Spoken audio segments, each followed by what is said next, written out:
grab, and he's going to be sacked.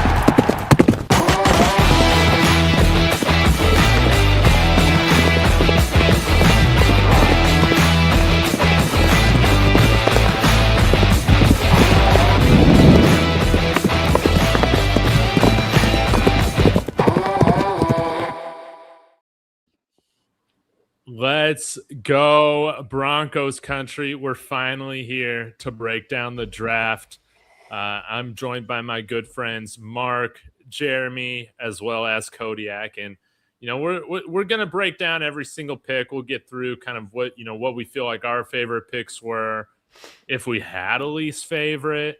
All those stuff. It's going to be a lot of fun. We'll do a prize picks too. Shout out to them for sponsoring David Talks Broncos. Guys, get in the chat. Be sure to like, hype, subscribe. Get all your thoughts in here. We got a lot of our consistent people in here, which is great to see. And I don't know, guys. I'm wondering if this is the best draft we've had in the Sean Payton era. I think that might be my hot take right now. We haven't even seen these guys play, but I think this draft, outside of drafting Bo Nix in the draft a couple years ago, man, this draft just made so much sense to me.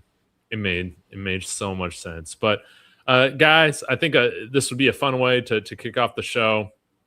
I just want to hear what your favorite pick was. Then we can kind of get into all the fun stuff. So we'll start with Jeremy and work our way around. Who was your favorite pick and why? After waiting 2 days basically to pick somebody, and then it being a defensive tackle we really didn't focus on, starting day 3 off, I was just like, come on now. We got to pick up some of our guys here. And the guy that we had talked about so much and the guy that fits our system so well, running back Jonah Coleman out of Washington.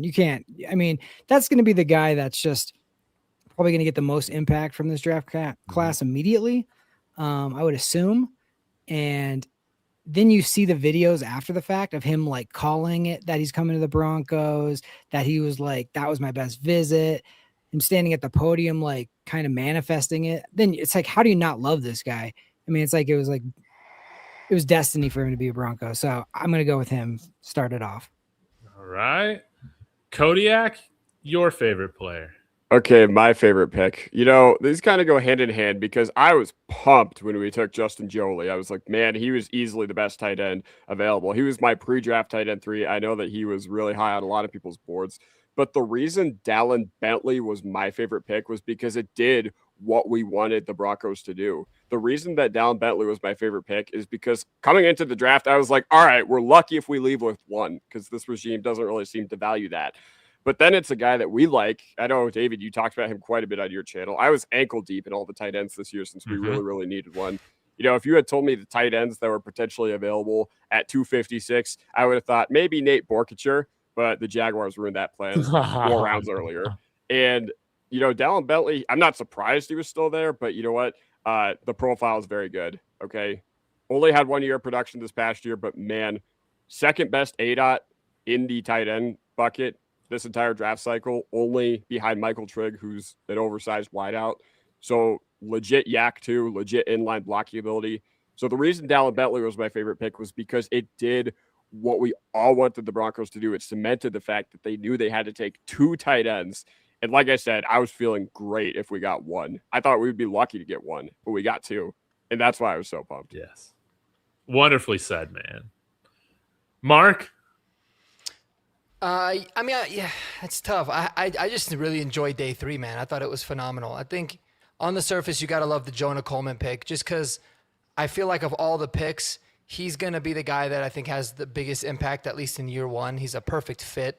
I think he's a very ready-made prospect. So I love that we got that out of the way. I think it helped kind of settle everyone down after the day 2 shenanigans. But I want to talk about Red Murdoch too, man. Yes. I loved that pick. I love that we addressed every single one of the positions that we had all talked about we wanted to make sure we get. Like, my ideal draft would be that we got a defensive lineman, an offensive lineman, a tight end, a safety, and an inside linebacker. And we did all that. And to get Red Murdoch and not give him a choice to go and sign elsewhere, I think is awesome. But I think he's going to be a good player, man. Super, like, unbelievable production at Buffalo. There's going to be a little bit of a learning curve, but he's going to be really fun to follow. But I mean, I think it was such a great draft overall. And it makes it even funnier going back and looking at the day 2, the reactions, the crash outs that we had yesterday. It had me literally in tears. I was laughing so hard because I was like, dude, if we only knew that 12 hours later, everything was going to be fine, it made it even better. So it was an awesome draft. Yeah, man. I was going to talk about Red Murdoch. You know what? I'll go with Jolie. Rowan's bringing him in here. I mean, you guys know as a big Jonah Coleman fan, so I'm really pumped that he's here. But Rowan's saying, Justin Jolie doing the Greg Jennings Jr. thing, putting the team on his back with a broken freaking leg. Yeah, dude, we got 2 tight ends here with real juice. And Jolie, man, I think he's going to be such a massive downfield weapon. And he's not one of these one-dimensional tight ends where you got to say, can he develop as a blocker? I think both him and Bentley, they can do both things. They can catch the ball, they can make guys miss, and they can block. But, man, it was awesome to see the Broncos move up to go get him, too. Just showing that they believed in this guy as well. And we all would have thought something seriously crazy must have happened for the Broncos to end up with both Jolie and Dallin Bentley in this year's draft. And guys, I don't get it, man. Like the Jacksonville Jaguars GM Gladstone, dude, this guy was picking off guys that didn't even have like draft profiles on like NFL Network. And like, it wasn't just like one bong hit pick like Caleb Lohner. It was like bong hit picks from like start to finish throughout that draft.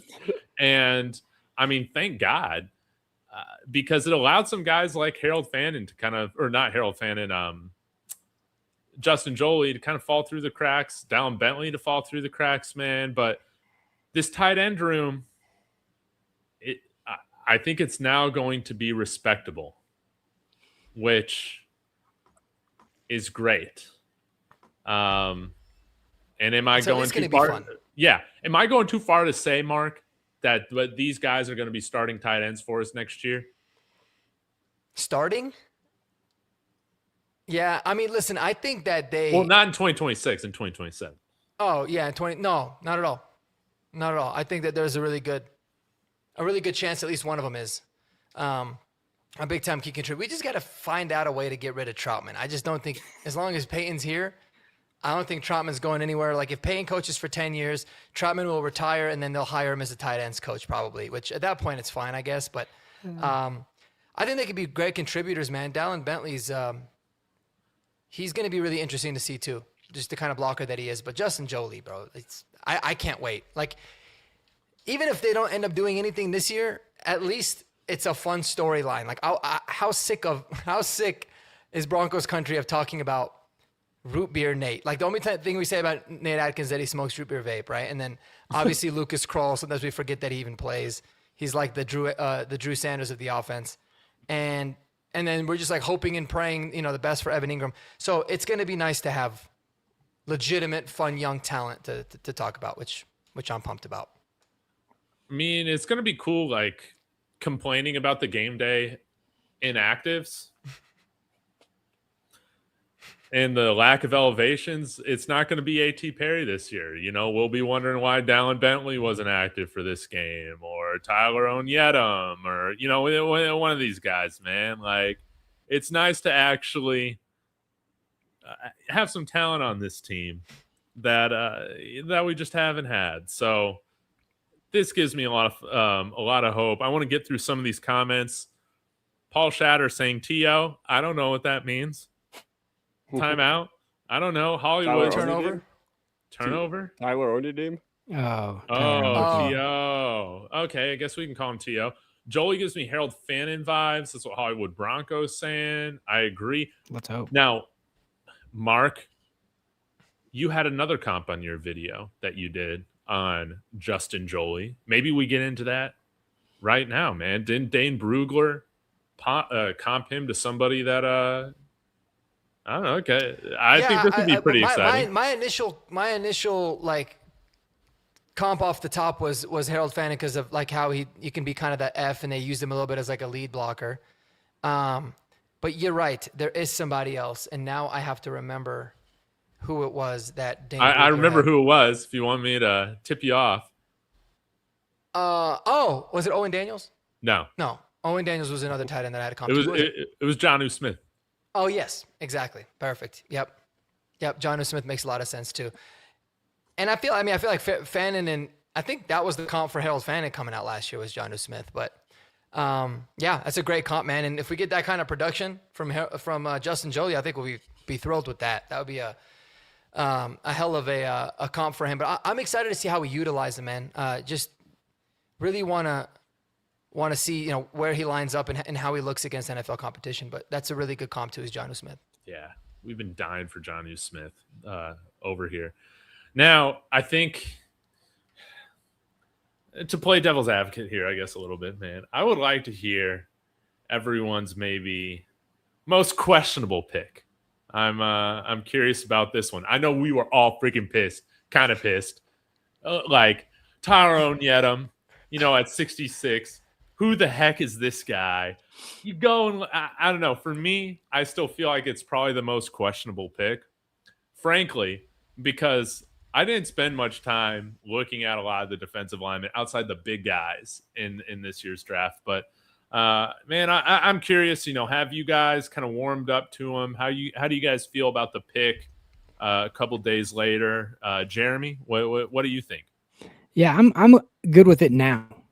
I'll tell you what. You watch all day one, and then wait that long for day two. Do a little bit of a trade back.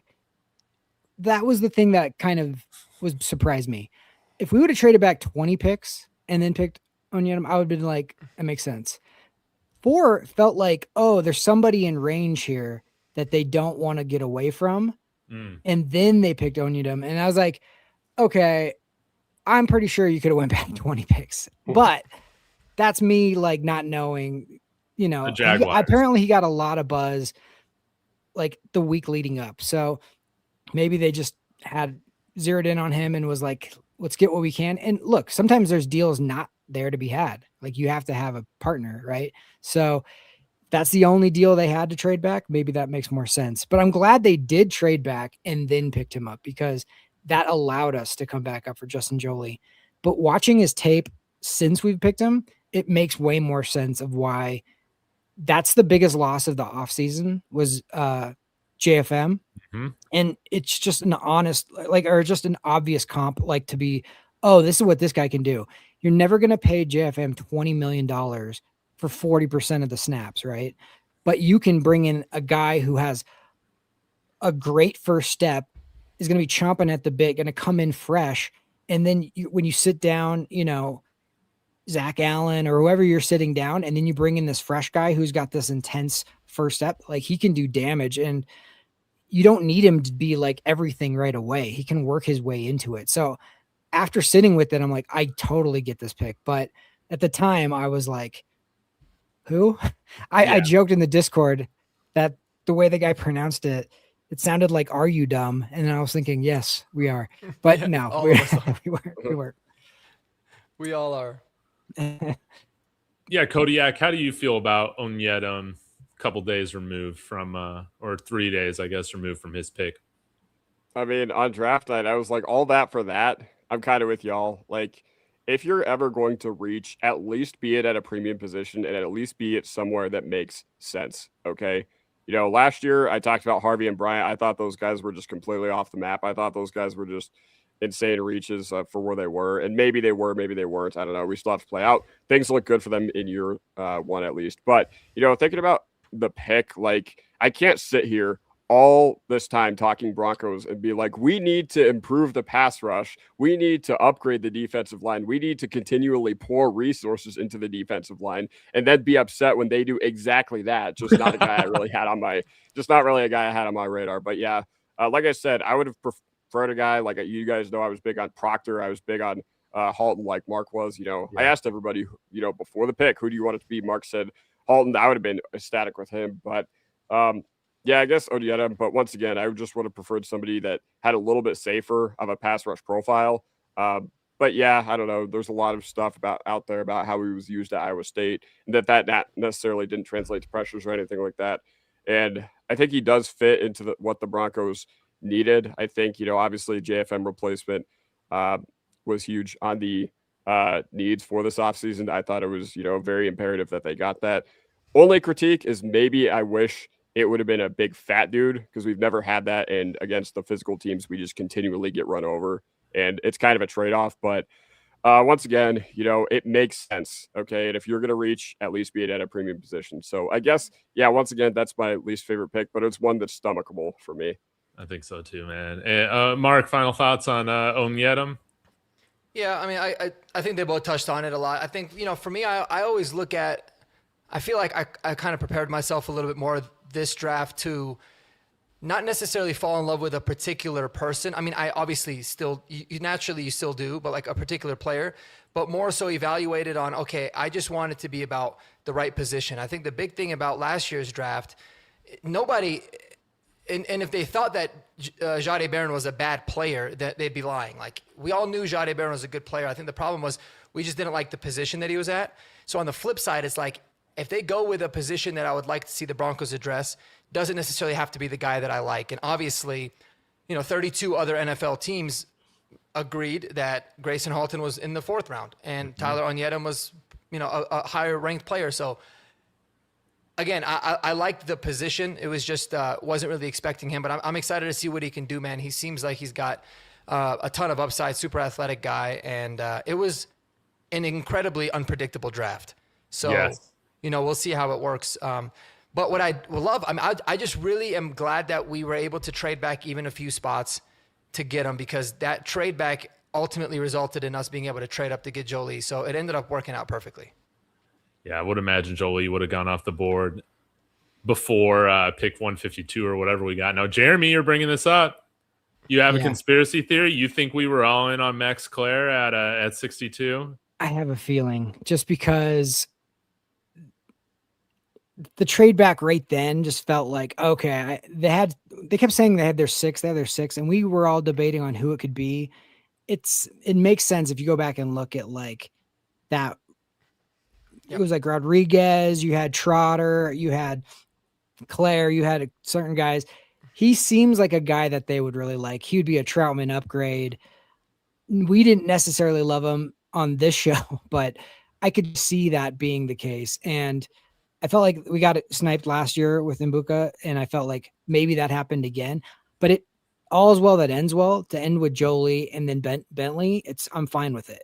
But I do feel like they might have. And the other thing I will say about Onyedem, we waited so long that it felt like our first pick, so it was like so valuable. But it's a 3rd round pick. No. You know what I mean? So it's like in any other draft, if your 3rd round pick is a guy that you're not that familiar with, but has good upside and stuff, you're like, oh, this looks like he could be good.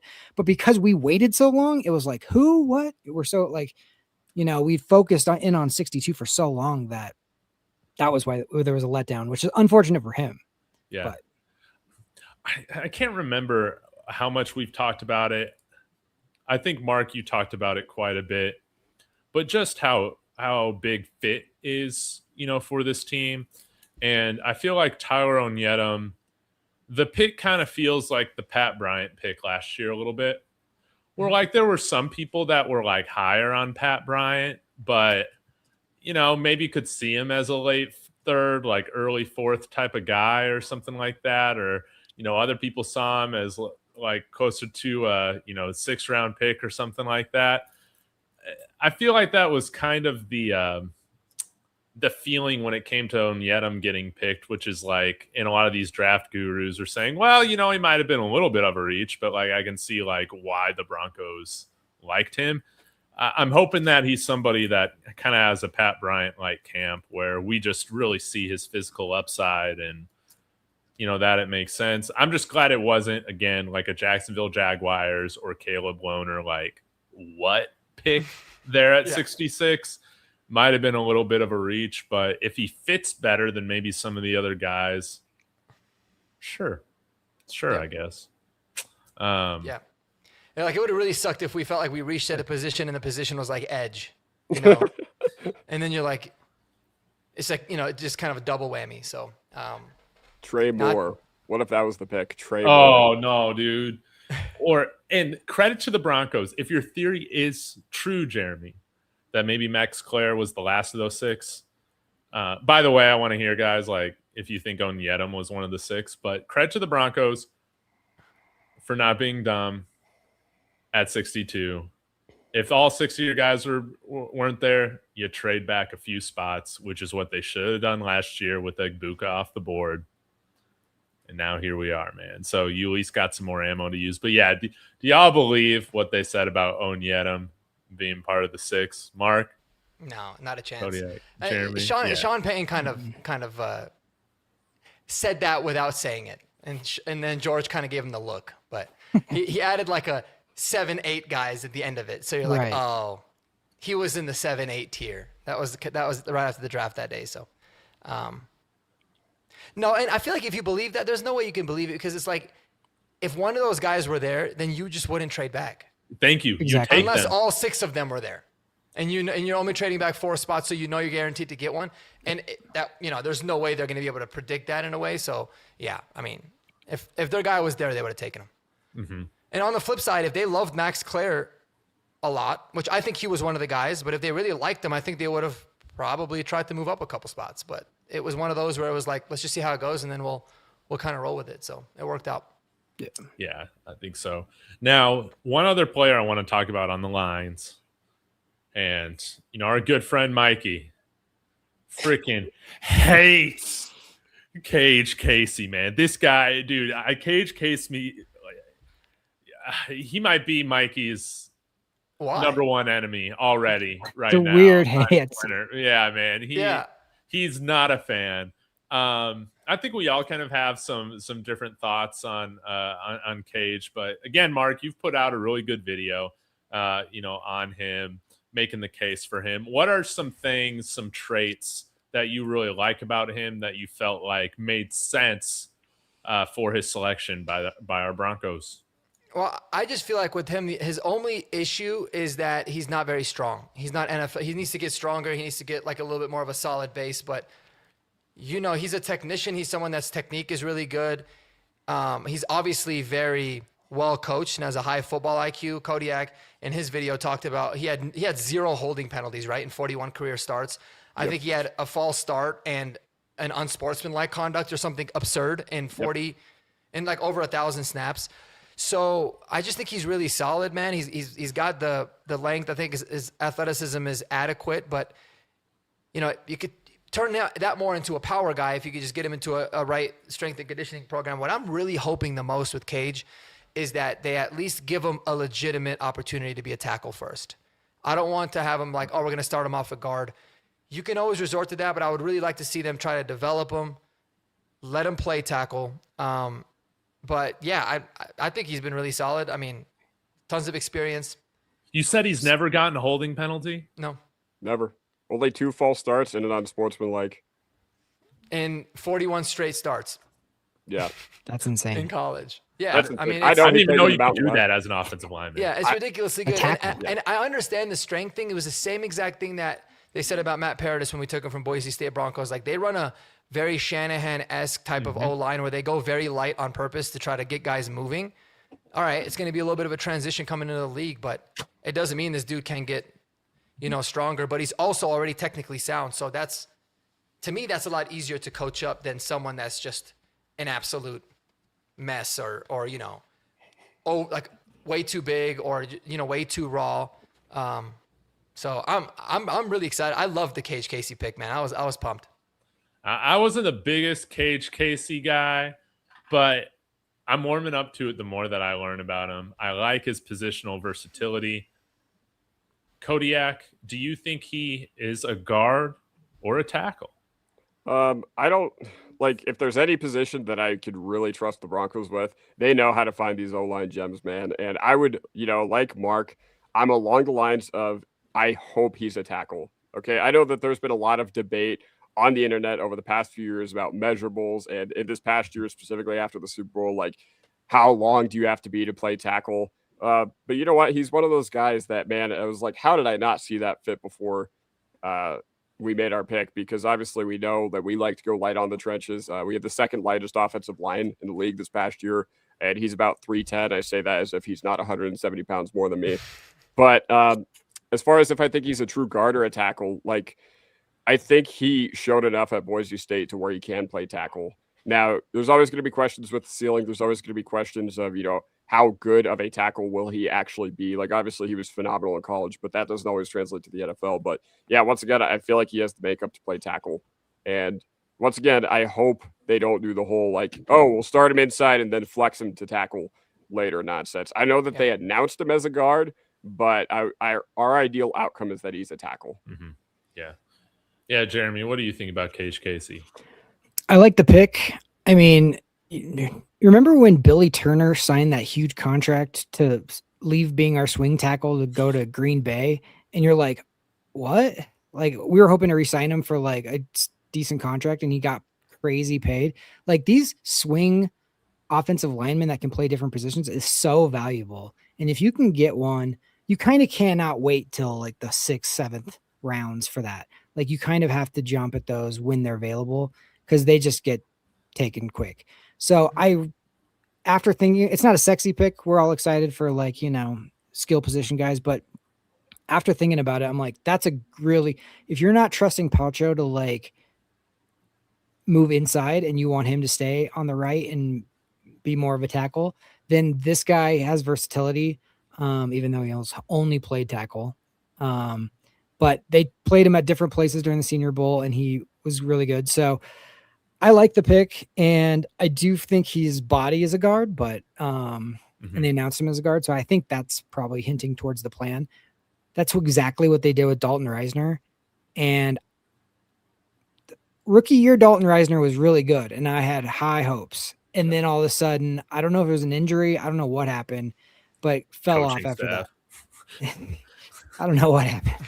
But hopefully Cage ends up being a guy that can maybe fill, whether it's tackle or guard, if you get him to be a starter for multiple years. The thing I like the most about him is he's like a technician of a football player. And that's on the offensive line. I would rather have a technician that needs to put on a little bit of size and strength than a guy who's really strong who has no clue what he's doing. So, It was the same thing with Luke Wattenberg, man. I'll never forget it. All you hear is like, he needs to get stronger. He's not going to hold up. And it's funny because if you look at all of the mid to late round tackles, every single scouting report, he needs to add play strength. It's like, okay, like, we get it.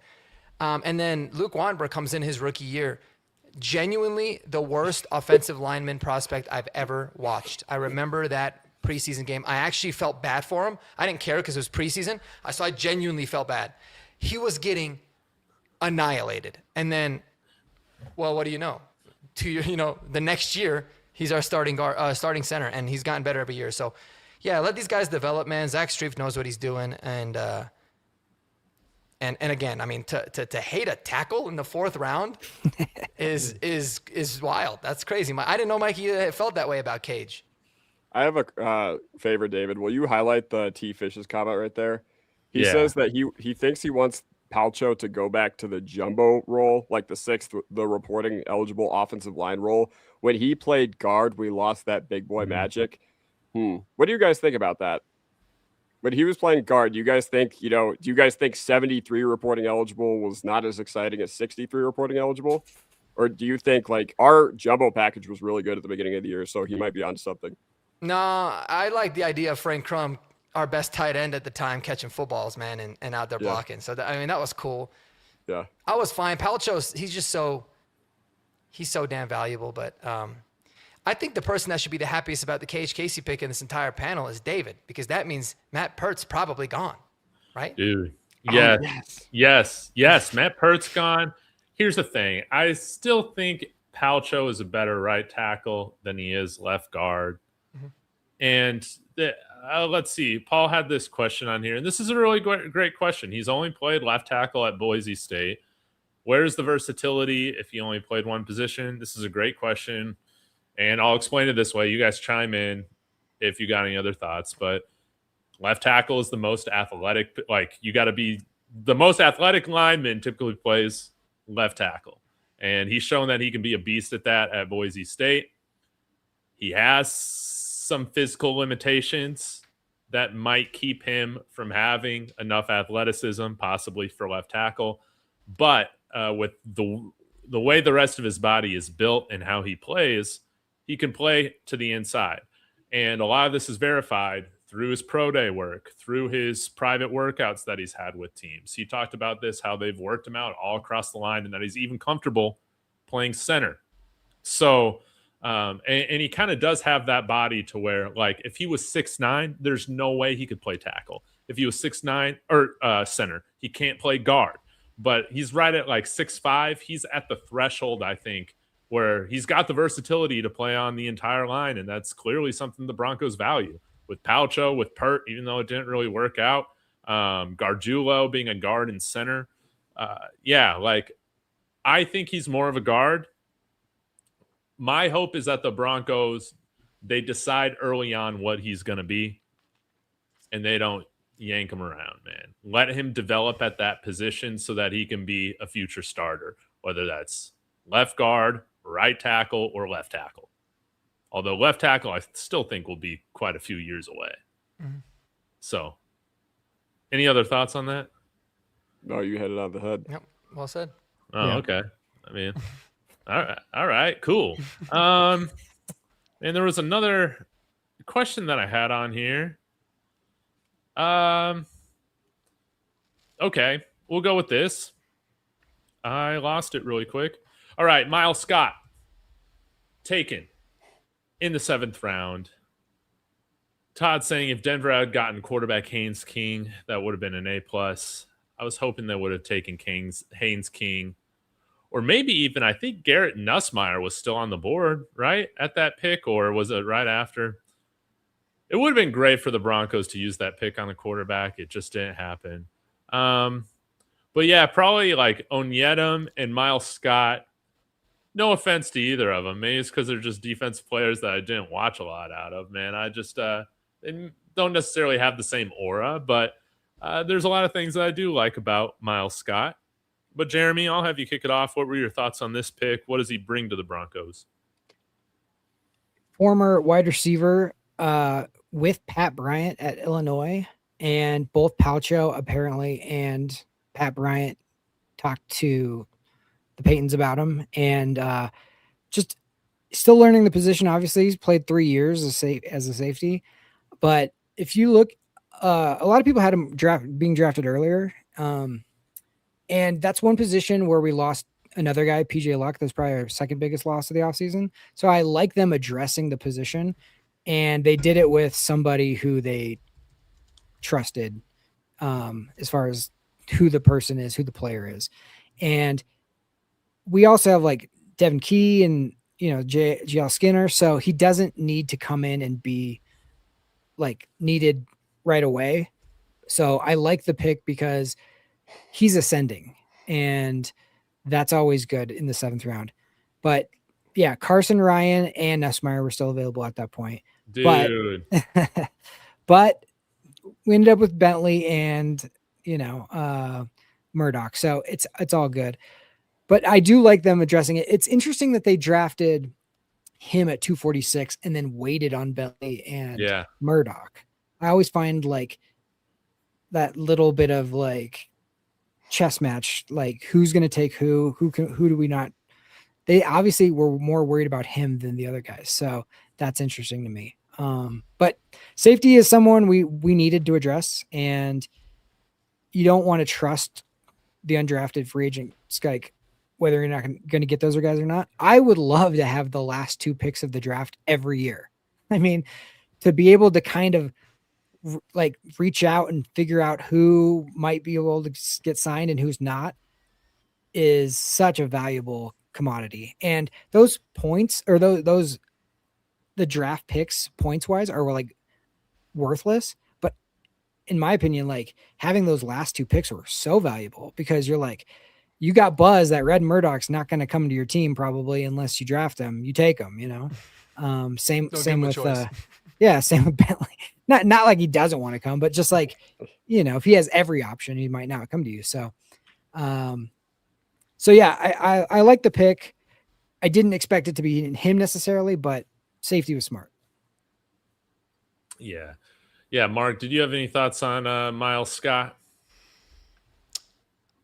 Well, the only thing that really bothered me, and this is like, again, nitpicking, right? The same reason I said, oh, well, I wanted Grayson Halton, but I'll deal with it because like the smarter people know. I would have liked for us to take Carson Ryan at 246. Oh, that would have been freaking amazing. You know what I mean? And then instead of Bentley, maybe Miles Scott's still there or another safety or whatever. Because that killed me when I went back and looked at it. Like, we took Miles Scott, then Carson Ryan went 2 picks later. So, listen, Dallin Bentley might end up being better than Carson Ryan. I think they profile very similarly. I like that. Carson Ryan's a little bit younger. But, again, that's just me kind of, nitpicking a little bit. But Miles Scott seems like he's really intriguing player. Someone that, I like the size. He looked like he played in the box a lot. So he'll come in and compete. We needed to add to the back of that room with JL Skinner and Devin Key. So, yeah, he's definitely the forgotten man in this draft, I think. But he could be really good. I know who David was not happy we got sniped in the 7th round. Dude, that's right. Jam Miller. No, it was No, Eli. dude. When in our Discord somebody put they picked Jam Miller. Dude, I felt my it was stomach right drop. before I'm the like, no, Moscow we thing? did not just draft Jam Miller. Come on, David. That would have been for great content for the It next would have couple been. weeks, though. It would have been a blast. No, but your guy Eli Heidenreich, great before the 246 got man. picked too. Oh, Heidenreich would have been great. Is this Boise State fan 28? Is that what BSU stands for? Why am I obsessed with Haynes King? Go watch the tape. Tell me he's not Taysom Hill that can actually play quarterback. All right? I think he'd be a great fit for this. But he went with Carolina. That hurt too. It is what it is. But I guess my only qualm with this pick is that and I think it was the lowest grade I gave, which is like, it's a 7th round pick. It's whatever. He's like our 6th safety right now on the depth chart. And like, I understand like probably maybe needing some new blood, but it's something different. If you're drafting Caleb Downs or like AJ Halsey, right? In the 2nd round and like, he's going to be an eventual starter on this team. Is this guy ever going to be better than like what Devin Key is right now? I mean, we have no idea. And I just had wished that we had addressed maybe more of a need. But I know that's splitting hairs, guys. Don't get at me too much. I'm excited to see what Miles Scott can do. Okay. But 6 safeties is a lot. I still like JL Skinner. I know that there are a lot of people that don't. I know Kodiak, you don't like JL Skinner, do you? It's not that I don't like him. It's that I think he's the odd man out. Like my early prediction for the 53-man roster, I think if there's any surprise cut that you could see coming, I think, I don't expect every draft pick to make the team. Ideally, I would like them to. But JL Skinner, I feel like just doesn't have enough coverage upside. And I know that they threw out Key when Locke got hurt this past year against the Chargers in Week 18. Anderson, Bengals fans were saying they never saw him at safety, which that's kind of like a why did you never get a chance on the shittiest defense in the league sort of thing. But still, you look at the scouting reports from him back from 22 or whatever, then, a lot of people were really in on his coverage ability coming out of Toledo. And then Miles Scott only played the position for 3 years, was a green dot guy, which we know that that buys you like a lifetime of job security with the Broncos. And yeah, you're a great listener. Yeah, of course. But either way, I think, it's going to be good to have all this competition at the safety room because one of these guys does need to develop because Brandon Jones, phenomenal player here, been awesome here, probably not going to get extended as of right now. So ideally, you add some competition, and I just want all of our safeties to have some coverage upside, and I think all those guys do. I think JL Skinner does not. That's the only thing. The only time we saw Skinner in coverage was this past year against the Eagles, and my God, did that almost go horrific. He almost screwed the game up for us. Oh, my God. That was like this. He was like this close to being in Forsyth territory. Man. I will still defend JL Skinner. That was the worst call ever. It was worse than a Riley Moss pass interference call, but that's okay. I agree. I'm with you. Okay, well, did we miss anybody? We talked about everybody, right? Jonah Coleman. Oh, Kodiak. Mike Washington had a first round grade on your board. You called it months before he even ran that 4.38 or whatever he ran, 4.33, that he was a first round talent. Were you upset to see the Broncos choose Jonah Coleman over him? And did it get even worse when you saw the Raiders select him just a few picks later? Well, first of all, the AFC West chose my guys all weekend long, okay? For every Saturday I spent this past year watching Arizona, now I get to watch Traden, Genesis, and Dalton Johnson in my division. So who has it worse than me?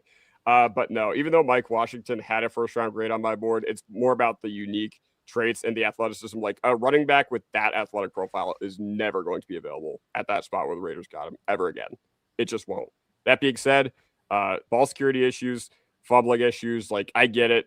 I was going to be significantly higher on him than the rest of the NFL was, and they passed on him a lot. But no, I'm not upset with the pick. I think Coleman makes more sense for our backfield, and he went to a horrific spot. Like, I'm just going to be honest. So I don't think he really is going to be maximized there. Like, he landed behind Jetty. That's about as bad as a spot you could have gotten. So, yeah, once again, I'm not really too concerned about it. Once again, he's a guy that I was high on, but I knew the NFL wouldn't be as high on. Let me piggyback on that real quick. Yeah. I think what this draft showed us is the frustrations that Sean had last season. He really addressed that. Like, he was like, I want guys who catch the football. And it's like Dallin Bentley, no drops. Justin Jolie, no drops or one drop in like career. Like, I don't want guys who fumble the ball. Jonah Coleman doesn't fumble. I don't want guys to get penalties. Gage Casey, like, he was like, I want high floor, reliable depth. I don't want to be trusting in, it would have been good but he dropped it. Or like, he was just so tired of that I think they really prioritize ball security and just the stupid penalties and things that can swing a game. You know what I mean? And that was so evident in this draft. Wonderfully If said. I had to guess, man, I bet you Mike Washington was a 7th round undrafted free agent on Sean Payton's board. I feel like that's the kind of running back that would drive him crazy. I like Mike Washington a lot. Don't get it twisted. Yeah. But I was like, I can't see a situation where Sean would like him because he's not going to be able to pass protect. And yeah, the fumbling is a problem. And sometimes like the vision, I mean, he's still pretty kind of inexperienced at the position. So it would have been cool. Like I said, I like Mike Washington, but I never felt like he was too much of a fit here. And now the poor guy's got to get his, watch his career get ruined in Vegas. So yeah, yeah. And another thing though, Sean Payton did say that 2 runners, because he never calls them running backs, he said 2 runners that they liked made it to 108. So who do you guys think it was if it wasn't Mike Washington? Did he say made it, or there was 2 of them and then they were fortunate to get one? Because and I'll take your word for it, because I was like, oh, Kalen Black was the other running back that they were targeting. And because I thought I heard him say, like, then he gets taken and then you kind of wait it out. And he got said because Kalen Black got taken like the day before, kind of at the end. But if I had to guess, man, like, who I just don't feel like it would have been Mike Washington. If you're asking me, I think it's probably, there's a good chance it was probably Emmett Johnson, to be honest with you. Honestly, maybe. Yeah, maybe. I could see it, but I always felt like it was Coleman or Black, because I know both of them are good at pass protection. You kind of know what you're going to get with them. My guess would be Katron Allen. That would make sense too. Yeah. I had him as a fit for us all offseason, so that could have made sense too. Dude, I'm just glad we got Coleman, man. This guy's not going to let Bo Nix get hit. That was also an issue, man, especially when JK went out. Blown pass protections. Bo Nix is getting hit. What was the game? Was it against – I'm trying to remember. Was it against Kansas City or something like that where he got hit? Or I think it might have been against the Eagles, so JK was still there. But I think Harvey or somebody blew an assignment. Bo Nix barely got that ball moving forward out of his hand. It looked like a fumble, watching it live or whatnot. But Jonah Coleman's not going to do that. He's a pro's pro. And you made a wonderful point, Jeremy. Like, Sean's sick of the mistakes, sick of the drops. All these guys can catch. They don't blow assignments, and they don't get penalties. Also, I'm not sure about Dallin Bentley, but was everybody else drafted a team captain? Or maybe not Onyedem. I don't think Onyedem was. I think a majority of them, that kind of seems to be a trend, but I think so. Because Coleman was. I'm pretty sure Cage Casey was. Cage Casey was. Red Murdoch was. Miles Scott was. Justin Jolie, I think, was. Yep. So that would mean 5 of their 7 picks. Captains. Yep. And Torian York. That's the reason Onyedem wasn't. Yes. Dude, let's get to the undrafted guys. I think we are all gonna pick like our favorite undrafted free agent. Maybe talk about, maybe we double dip, maybe we don't. But Mark, I feel like this is your time, man. Like, you've been pounding the table all off season for this guy. And he gets signed as like the premier UDFA. Why don't you break down Torian York and why he's going to make this roster? Yeah, it's crazy, man. I got chills again. Can you believe it? Talking about Torian York. I was over the moon when I found out that I thought for sure he had gotten drafted, like I'd said. And when I found out that we got him, I think he's my favorite player of anybody that we drafted. Like, if we're including the undrafted free agent guys, he's my favorite of all of them. I think he makes the overall draft an absolute A, maybe even an A+. I think here's the thing about Torian York, man. Like, maybe the NFL is eventually going to learn that measurables aren't everything. There's always examples of undersized guys that just ball out. And you're actually seeing it more and more at the linebacker position. I looked into this a lot because I was like, realizing, a lot of the linebackers coming out of this draft class are small. They're all undersized. Kyle Lewis got drafted high. And then you start looking, man. I mean, Bobby Wagner was an undersized guy. D. Winters is an undersized guy who was drafted and now just traded over draft weekend for a 5th-round pick. Even Dre Greenlaw is an undersized guy. Ivan Pace, who kind of had a breakout year with the Minnesota Vikings, really undersized dude. And just because Torian York's arms are a little bit shorter than those guys, he must have been an anomaly. But guys, I mean, he's 20 years old. He was a starter as a true freshman. He walked on campus at Texas A&M in the SEC at 17 years old, got some captain votes in his first year from some senior guys, like my guy Andy had said. But all he did is start every single game that he had ever played, so he never missed a game. And as a freshman, 74 tackles, 8.5 TFLs, 3 sacks, forced fumble. Sophomore year, 82 tackles, 9.5 TFLs, 2.5 sacks, 5 passes defensed and a pick. And then again, 72 tackles, 7 TFLs, a sack, and 3 pass breakups. Like, unbelievable production. He was the absolute green dot guy, the bona fide leader of the team captain in 2 of the last 3 years. The guy plays reckless, and dude, he checks off every single box that you would want from a player. Like, his injury medicals are clean. Like I said, never missed a game. Productive in the most competitive conference in all of college football on one of the best defenses. I don't get it, man. I really don't understand it. I am so confident that this guy is going to make the team. I think he's going to be someone that Sean Payton and George Payton are going to absolutely fall in love with. And just to give you all an idea, if we took him at 66 or 62, if we had trade back, I would have been over the moon about it. And we got him as undrafted. So I'm pumped, man. I think Torian York is a bona fide baller. I cannot wait to watch him play. I was listening to Trevor Sikkema talk about Torian York, and he said that if he was taller, he would be LB1 in this class. Yeah. Well, it's not even the taller.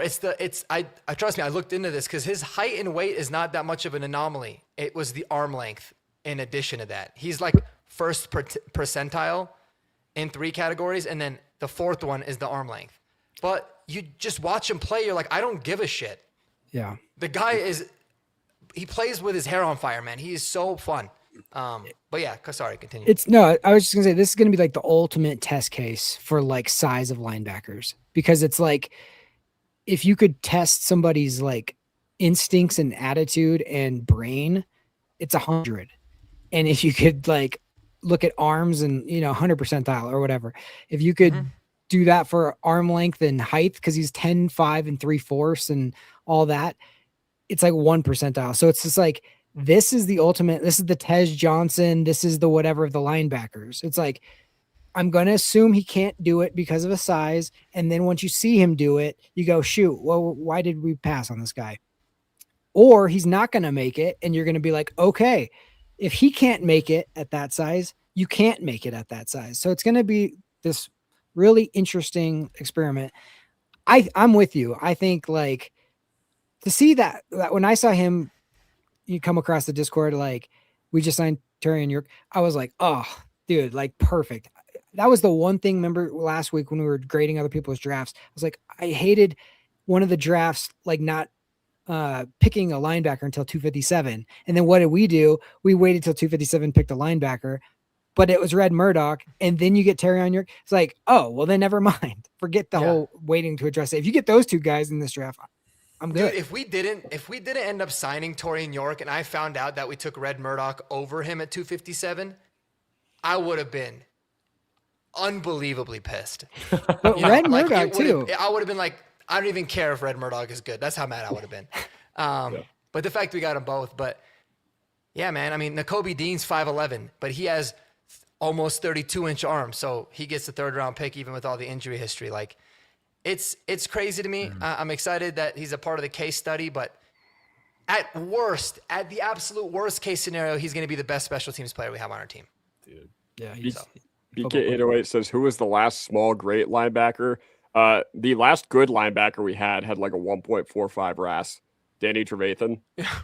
He was like what? He was like 6 foot 230, so he wasn't quite the same mold as Torian York. He was actually 237, I think. But did Trevathan have long arms? I didn't think so. Maybe he did. Maybe it was. I don't know. But either way, this is going to be an anomaly regardless. But oh yeah, he had what 32 and a half. But also Torian York has Torian York also has really, really small hands. Like that was something that stuck out to me. I think he has like sub 9-inch hands or something like that. Dang. Yeah, Al Wilson was man. definitely over 6 feet. Al Wilson was a freaking tank. Yeah, I still think Red Murdoch is like still a smaller version of Al Wilson, man. Like those middle linebackers are just built different in that era. I was at Elway's one time. I've only been to Elway's like handful of times, but I was at Elway's and I was walking out. I was going to the car, and who was walking in was Al Wilson. And I was like, oh crap. And I was like, what's up, man? Hey, how's it going? I kind of just like gave him a little like slap on the back, like on the shoulder. Dude was like, this was like 15 years after he played. Dude was still chiseled out of stone. It was unbelievable. I was like, watching Red Murdoch and people like that, Al Wilson's, is why I never played football, because you get hit with one of those guys, it's like, nah, I'm good. I'm just watching because it is violent. And they're like those old school dudes. So seeing Red Murdoch's tape and the fact that he he's the all-time forced fumbles leader in college football history is insane. And if you watch him play, you're like, I don't want to play against that guy. No. I would not want to do anything. It's violence. It's legal violence is what it is. No, he's a lot of fun. Yeah. I think both of them make the roster, man. I think both of them do. I do. I hope so. What I loved about this draft is, unlike last year, I was so upset with the draft because not necessarily because of who we took early, but because of what we didn't do at certain positions. Okay. I was like, okay, you only added Harvey to the room. That's not good enough. You only added Ingram to the room. That's not good enough. You spent your 7th round pick on a complete gimmick pick, completely unserious pick for the tight end position. So if you're going to do that, if you're going to forego investment in the earlier parts of the draft, you have to like turn it up in the later rounds. And man, what a way to do it with Red Murdoch and Torian York. Had you given me an LB0 scenario, because we were going through all these scenarios in the draft, like, okay, you can take this one, but you kind of got to punt on this one. I would have been like, okay, if you had told me that we were getting Red Murdoch and Torian York, I was like, no way that we used one Mr. Relevant pick and one UDFA. I would have said we probably took one of them at 111 and then probably used our sure. 5th round pick on one of them. So And we got 2 freaking tight ends while getting an offensive lineman and defensive lineman. exactly. Like this And is safety. this is one of the happiest I've left a Denver Broncos draft ever. Cause we all had our personal checklists. I think they were pretty similar amongst us and they pretty much checked every box, literally every box. Developmental defensive lineman, developmental offensive lineman. Once again, the fact that we got one tight end, I was just like, okay, cool. That's Jolie is spoiling us. But the fact that we got 2, and it was a guy that we liked in Bentley, and we got 2 linebackers that we like, okay, if Jordan Turner makes the 53, fantastic. If Karene Reed makes the 53, fantastic. If Bailey makes it, fantastic. They've earned it. But it's not like last year with Kroll and Adkins and all these guys where you didn't add. So you're at least making the bottom barrel guys work for something. And that's what I loved so much about the draft. And that's gonna be tough to beat those guys out. Like those guys are legitimate. Bro, a month what's his ago, name? Who was the guy? Mike Go look at how big Mike Singletary was. Okay. yeah, that's a good one. I have a whole list. We can have this under 6 feet running linebacker combo too. And one last note. Sorry, I totally cut you off real quick. No, you're fine. You're fine. I'm still pumped up about this. But like, dude, wouldn't you rather get like the anomaly undersized first percentile size linebacker that's like incredibly smart, instinctive, is a dog, adds an attitude, rather than get like the tall, long guy who's like Isaiah Simmons and just doesn't even know how to play the position and just is like a waste of talent. I mean, Drew Sanders. that's the thing, man. Like Drew Sanders is perfect, like a perfect example. Like everyone's like, oh, it's like he's got the size and the length. It's like, okay, but if the brain's not there, obviously with his case, his body is breaking down. But it's like, dude, I will always bet on the productive leader, hardworking, undersized player that's played a lot and been productive than the guy that's, the Caleb Loners, right? Just like you had talked about, like, well, he played 4 games, but my God, he's tall. It's like, I don't give a shit if he's tall. And we have a history of those kind of linebackers, like the Wesley Woodyards and like the Brandon Yeah, he's Marshalls. small. Yeah. Those guys were like all intelligence and they figured it out and they found their way on the field. It was what I had an issue with Jake Golday, because to me it was like, yeah, he's huge and strong and all that, but like if he's not processing and he can't figure it out instinctively, it's Drew Sanders all over again. So Terrion York is like that box was checked his freshman year. Like, I'm all about it. I'm completely it's gonna be good. What I see right now, what Google AI is just telling me, 5'11", 230, and considered to have short arms, often noted as being in the bottom percentile. So it's just vague about it. But he had short arms. Yeah. Maybe he's Mike Singletary. But like, man, D Winters, everyone was like, oh, we talked about, remember we were live and I was like, would you guys have traded for D Winters? I liked him at TCU and he was good with the Niners. He's 5'11", 227.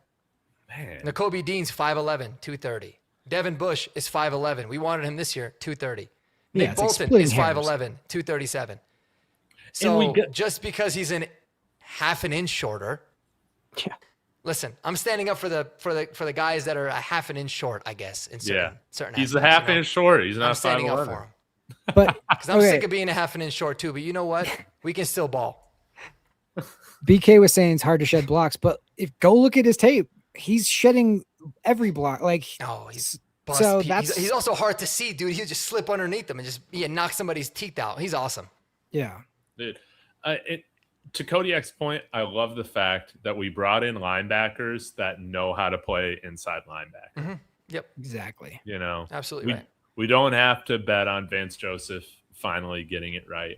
I know we're coming up to time, guys, here soon, but I'm curious, were there any other undrafted guys that you want to highlight? Kodiak, I feel like one of these guys really might be up your alley. One guy that For you feel like sure. we need to keep our eye on. Is it a position not often talked about? I mean, we'll see. But Tyler Miller, man, I'm telling you. Okay. Yeah. I mean, I don't really know where you're going with that. Unless The Oh, he's going long snapper. snapper we Attention. brought in. What? Luke Oh. Basso. Miles Kitzelman? No. No, we brought in a long. Oh, wait, we brought in a snapper. Did you long not know that? snapper? Yes, no, we I don't. did. No, I don't give a shit about him. Um, I know you teed that up for me. You threw me a first pitch right down the middle, but man, Fraboni's going right there next to Hufunga when I can find a way to get a Chinese knockoff of him. No, You but got Tyler one. Miller, in all, if in all seriousness, Tyler Miller, okay, from Iowa State. You know, we like our super big tackles. We like our super athletic, our super lengthy tackles. And man, I was watching some Iowa State run game from this past year, and I'm telling you what, he looks coachable. He at least looks coachable. I don't really understand why he didn't get drafted. Maybe it's just one of those, okay, the unit wasn't as a whole wasn't that good, so maybe he just wasn't on a lot of people's radars. But Tyler Miller from Iowa State, they gave him a good chunk of change, and I feel like, you need to turn over those developmental tackle spots. If you're talking about our interior pipeline, maybe you put Palcho as a strictly interior guy. Maybe you put then maybe you have Crum and Tyler Miller as your tackles. That might be your best case scenario to him getting like meaningful playing time on the field. But yeah, I like him. I like him a decent amount. Right on, Jeremy. Cut- Is there a cut that UDFA part. you like? Yeah, let's just run through the wide receivers that we got. Yeah. TCU wide receiver Joseph Manjack. I don't know much about him, but that's Manjack the an fourth. A+ name. Like The fourth makes it even better. Manjack the fourth. right. Joey Manjack the fourth. He also doesn't wear gloves. He's catching Why that would you? ball out there with bare hands every Right. game. He Manjack like Wayne doesn't need gloves. Corbett. I love that. Yeah. Nebraska wide receiver Dane Key. I thought that was a really interesting one. Devin Key's brother. So he had a lot of people thought he was going to get drafted. So that's a nice signing. 6'3", 210. Yeah. Northern Arizona wide receiver Colby Katzis. This is like this little, if you like Eli Heidenreich, you should like Colby Katzis. He is like a little jitterbug type of guy himself. He's an exciting white along with White. Riley Moss. An exciting white. Bro, he's fast as shit. Have you seen Yes. it? I mean, Yeah. I saw something again. He was playing Southern Utah, so it was probably also that they were Yeah. very slow. But my God, this dude Right. is He's got speed, dude. It was next level speed watching him. And he's more of like your kick returner, but he's got an outside shot just from the kick returning skills. And then the guy I really liked wide receiver wise was Virginia wide receiver Cam Ross. He was like a 7th year senior, but dude has like kick returning ability. He's got, he might, if you're Troy Franklin, I mean, he's similar size and speed as him, but he's a good football player. Like I really liked he's gonna be really good competition in that room. So pretty interesting wide receivers that we how brought old in. is he? I couldn't find it. I kept looking for it. No one posted it. But if you're in college for 7 years, you got to be. he's at least Dude, 25. yeah. Yeah. But fun fact about Cam Ross this past year, 33 yards average for a kick return. Yeah. That's great. crazy. I think Colby Katzis playing at FCS. I think is Northern Arizona FCS or G6? Big I think Sky. it's FCS. But he was at 30 yards a kickoff return. So Yeah, 31. Yep. all that. Pay attention to that. Mm-hmm. I'm excited about that. If but you're I worried, think, yeah. oh, I was just gonna say, if you're worried about Marvin Mims, getting Uh-huh. those guys is like insurance for kick returning, punt returning. That's smart. Yeah. I think another guy that, well, not another guy. I think Dane Key might be. I know this is total, hypocritical with, this right over there, but I just got a feeling that Dane Key is going to turn into my next A.T. Perry. Wow. Uh-oh. Nebraska Cornhusker being I You know. got Man It's Jack? gonna be like, wild. why isn't this guy activated? All Yeah. this stuff. He's 6'3". He can run, man. What? Yeah. We'll see how it goes, man. What about the Cornhusker? Did you guys look into Dason McCullough at all? I haven't. I haven't Dude, I'm done pretty it yet. confused. And maybe somebody in the chat, if they know, or this would be a homework for all of us to look into, because I found him on NFL Draft Buzz, and they were pretty they had him as a coverage linebacker, and from what I had seen, I think he played linebacker, and then he played 1 year at edge this last year, but he was a hybrid linebacker safety before. But his coverage analytics and all that stuff are super impressive, and I'm like, damn, did we just get another potential off-ball linebacker with Dasan McCullough. Like, dude is big, 265, 240. You're going to like this one, David. Almost 34-inch arms. Oh, yes. And he ran a 4.59. I'm guessing he's in the upper nines for RAS. I don't even know if they have a RAS score.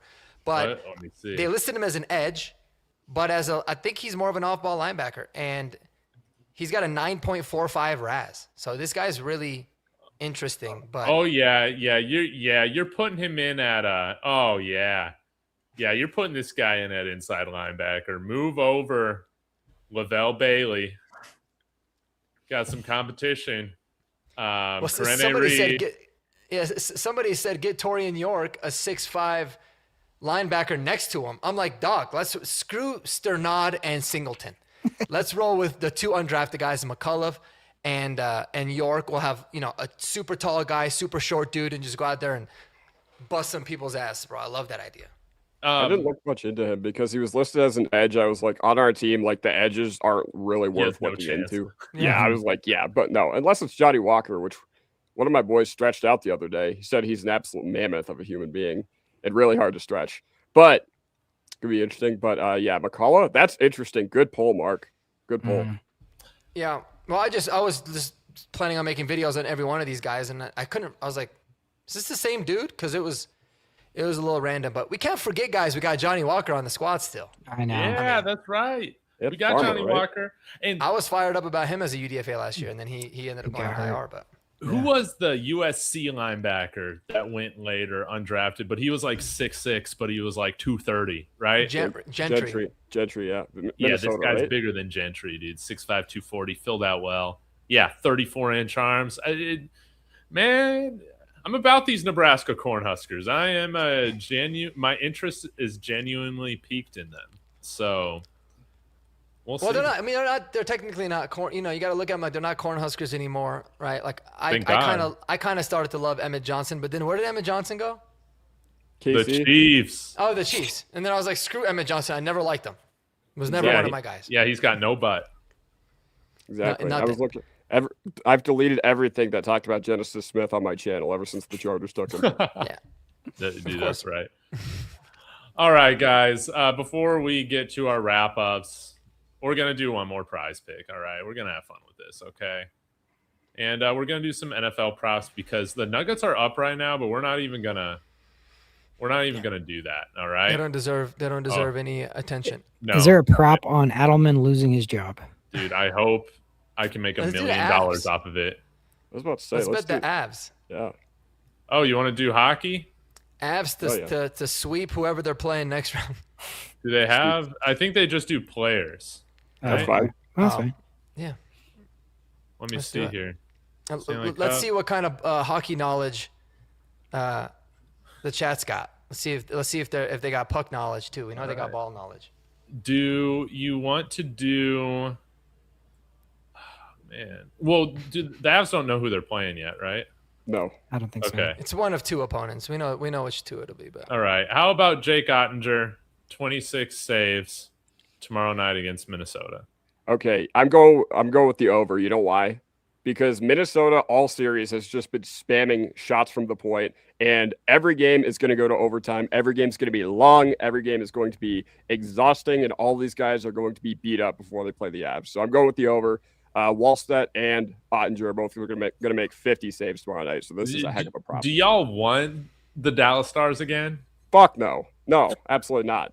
I mean, both teams are really tough, but no. It's kind of like the Nuggets. The Stars. I think it's kind of like how Nuggets fans felt about playing Minnesota again. Well, okay. I was like, screw that. You can't let it bother you. And then this has been happening, and I'm like, I don't want the Stars, bro. Nope. I hate the Stars. Yeah. No. All right, what else we got here? You guys don't want to do a Mikko Rantanen one, do ya? Take the under. 2.5 shots. Oh. 2.5 shots? You can only go. There was a minutes one too. It was like 19.75 minutes. But I think once again, if you go overtime, I think he hits that easily because the only guy I really think that gets more ice time than him is Heiskanen on Dallas. So I'd probably go over. All right, we're going over. And how about let's get to a center one. This is nice. Leon Draisaitl, 13 faceoffs won tomorrow night. That's a lot. I'd say That is under. That is a lot. I'll say under. That feels like a lot. Like, All right. but Edmonton's back is against the wall, and I feel like they're going to play him on the wing and play him and McDavid more.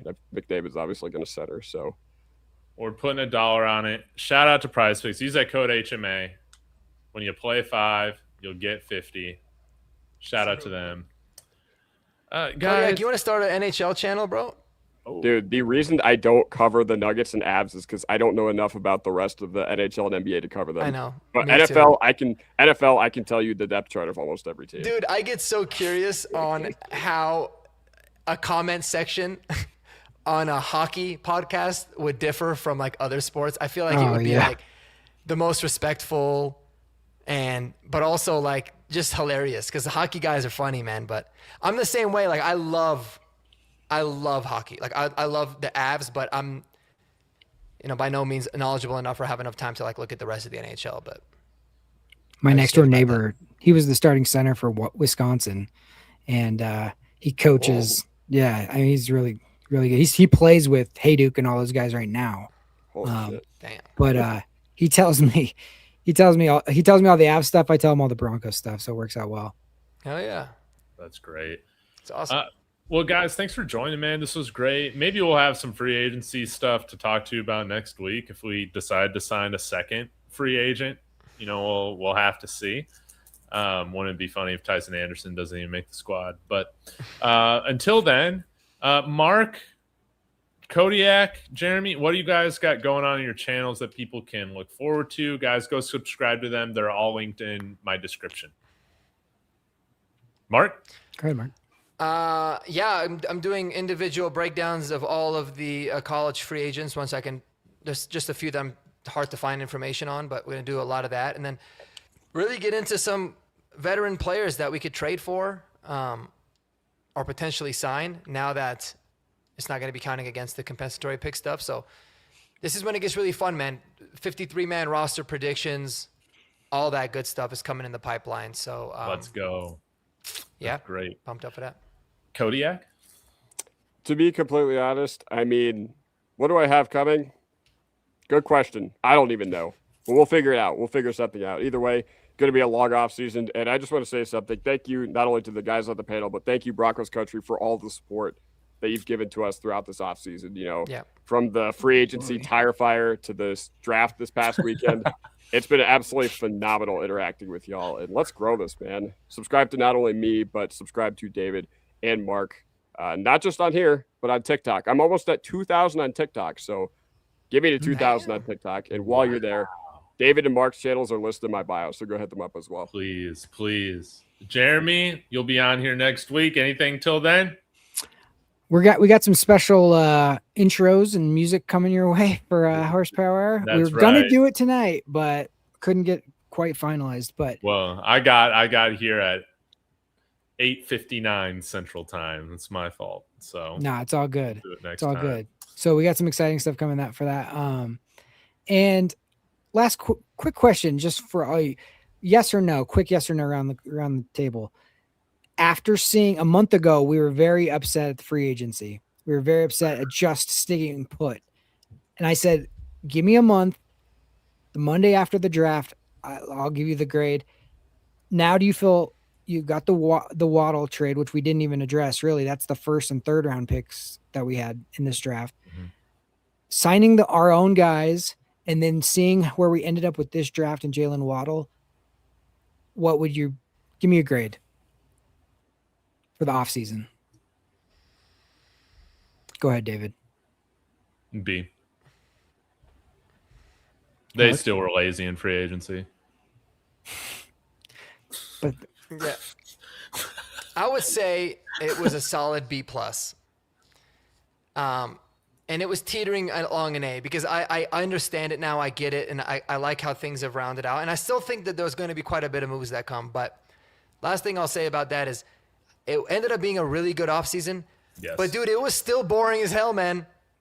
Like, it still drove me crazy. That doesn't change that. Like, I won't forget just how frustrating that was until, obviously, the Waddle pick. But, no, overall, man, I thought I thought it was great. We're in a great position, man. We're very fortunate right now to be Bronco fans. Yes. Yeah. Kodiak, what would you give it?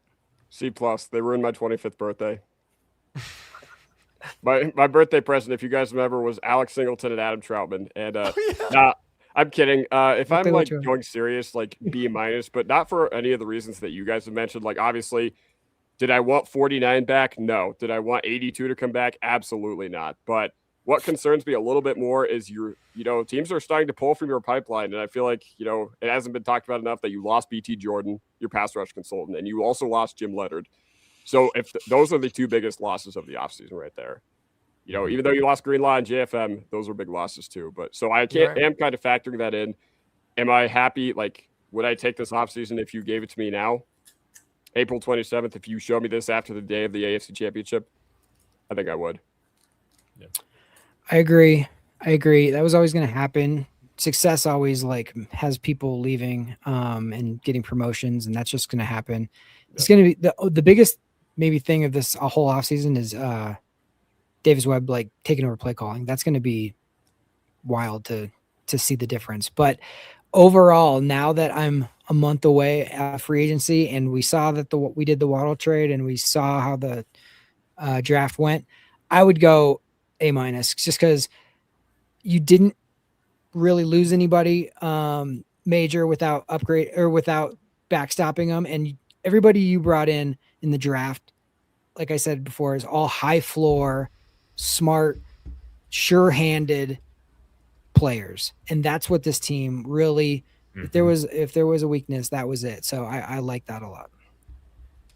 Wonderfully said, man. Yeah, it's been a good offseason, and it gets better, man. If we sign Cam Jordan or somebody like that, Von Miller, here in the next week or so, we'll see how it goes, guys. I got to shut this thing down. Yes, Cole Kmet, please. Wouldn't that be great?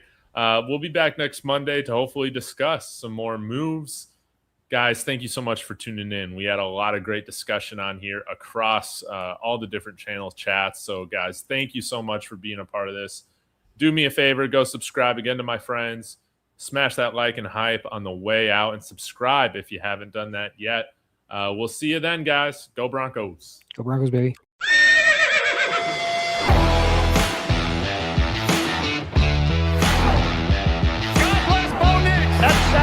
He's grabbed and he's going to be sacked.